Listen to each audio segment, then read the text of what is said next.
और यूपी की योगी सरकार की ओर से लाउड स्पीकर पर कार्रवाई का आज अंतिम दिन है। राज्य सरकार के मुताबिक 1 लाख से ज्यादा लाउड स्पीकर्स पर कार्रवाई हुई है। धार्मिक स्थलों के 45,000 से ज्यादा लाउड स्पीकर हटाए गए हैं, जबकि 58,000 से ज्यादा लाउड स्पीकर की आवाज कम की गई है। योगी सरकार आज एक बार फिर से समीक्षा करेगी। राज्य सरकार का यह दावा है कि इस काम में किसी तरह की परेशानी नहीं हुई, कहीं से कोई हिंसा की खबर नहीं मिली। तो ये 4 तस्वीरें इस वक्त आपके सामने हैं। आज अंतिम दिन है इस कार्रवाई का, लाउड स्पीकर हटाओ अभियान का। अब तक जो लाउड स्पीकर हटाए गए हैं उनकी संख्या 45,000 है। 58,000 लाउड स्पीकर ऐसे हैं जिनकी आवाज कम कर दी गई है, और जो अब तक की कार्रवाई हुई है उसकी अब समीक्षा हो रही है और आज इसकी अंतिम रिपोर्ट भी मिलेगी। और उत्तर प्रदेश के अपर मुख्य सचिव गृह अवनीश अवस्थी से इसी मामले पर बातचीत की हमारे संवाददाता विशाल सिंह ने। उत्तर प्रदेश में निर्देशों के बाद लगातार अलग अलग जिलों से लाउड स्पीकर उतारे जा रहे हैं और आज चूंकि 30 अप्रैल है और गृह विभाग की तरफ से जो निर्देश दिए गए थे आज उसका अंतिम दिन है। हमारे साथ अवनीश अवस्थी जी हैं, उनसे बात करते हैं। सर, अभी तक के जो आंकड़े आए हैं वो कितने आंकड़े हैं? देखिए, जो अभी सुबह के आंकड़े हमारे सब जनपदों से और कमिश्नरेट से कलेक्ट किए गए हैं, लगभग 45,700 से अधिक लाउड स्पीकर उतार लिए गए हैं।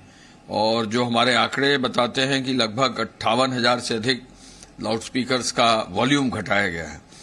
तो इसमें इस तरह अगर हम देखें तो 1 लाख से अधिक जो है मंदिर, मस्जिद, धर्मस्थल पर लाउड स्पीकर या तो वॉल्यूम कम किया गया है या उतारा गया है। आज 30 तारीख है। माननीय मुख्यमंत्री जी की जो 2 वीसीज हुई थी उस कड़ी में जो गृह विभाग से आदेश हुए थे, आज 30 तारीख को सभी अधिकारियों से जो है हम लोग रिपोर्ट भी मांगेंगे, एक सर्टिफिकेट भी मांगेंगे और चिन्हित करके ये रिपोर्ट भी लेंगे कि किन थाना क्षेत्रों में अभी तक ये काम नहीं हुआ है। तो ये एक ऑनगोइंग वर्क है।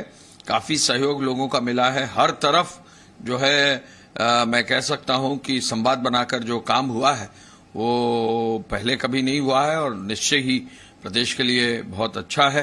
सर, ये पहला मौका है कि 1 लाख से ज्यादा जो है लाउड स्पीकरों पर कार्रवाई की गई है। कहीं से भी कोई न झड़प की खबर आई, ना कोई विवाद हुआ, सबने आम सहमति बनाई।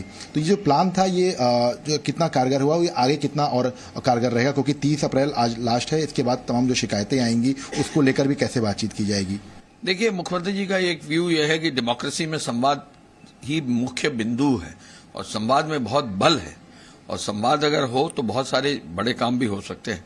उसी कड़ी में जो है ये काम जो महत्वपूर्ण था, कोर्ट्स कई सालों से इस पर जो है निर्देश भी दे रही थी, शासन के आदेश भी हो रहे थे, लेकिन जब ये पूरी व्यवस्था बनाई गई है और इस काम को हर अधिकारी और हर पुलिस के अधिकारी ने अपना समझकर इस काम को किया है और संवाद बनाया है, धर्म गुरुओं से अपील भी कराई है, तो एक माहौल बना है पूरे प्रदेश में। उस माहौल का ही कारण है कि ये काम हुआ है। और इस वक्त एक अहम खबर यह मिल रही है कि लाउड स्पीकर विवाद पर नीतीश कुमार का भी बयान आया है। नीतीश कुमार ने कहा है कि हम किसी धर्म में दखल नहीं देते। तो लाउड स्पीकर विवाद के बीच नीतीश कुमार का बयान आया। नीतीश कुमार ने स्पष्ट रूप से कहा है कि हम किसी धर्म में दखल नहीं देते हैं। बिहार के मुख्यमंत्री नीतीश कुमार कह रहे हैं कि हम किसी धर्म में दखल नहीं देते हैं। लाउड स्पीकर का जो पूरा विवाद है उस पर जब उनसे प्रतिक्रिया ली गई तो उन्होंने कहा कि हम किसी धर्म में दखल देने का काम नहीं करते हैं।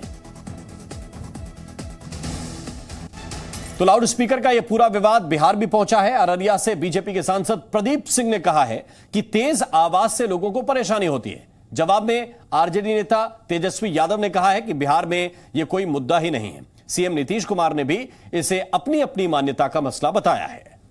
अब बिहार में हम लोगों का जो व्यू है जानते नहीं है। हम लोग किसी भी धर्म के बीच में कोई हस्तक्षेप करते हैं कभी नहीं। सबको अपना अधिकार है, करते रहते हैं अपना काम। लाउड स्पीकर से ध्वनि में प्रदूषण से लोगों को डिस्टर्ब होता है, तो यह बहुत बड़ा ठीक नहीं है। निश्चित रूप से इसको धार्मिक दृष्टि से नहीं देखना चाहिए। निश्चित रूप से इसको जो है कम करना चाहिए साउंड को, और ज्यादा साउंड से बजाने से लोगों को दिक्कत होती है। हमको तो लगा कि यूपी में हाई कोर्ट का ऑर्डर है, इस वजह से किया जा रहा होगा। अब बिहार में ये विषय आया नहीं है, जब विषय आएगा तो देखा जाएगा। Presenting B News app available on Google Play and App Store. Download it now.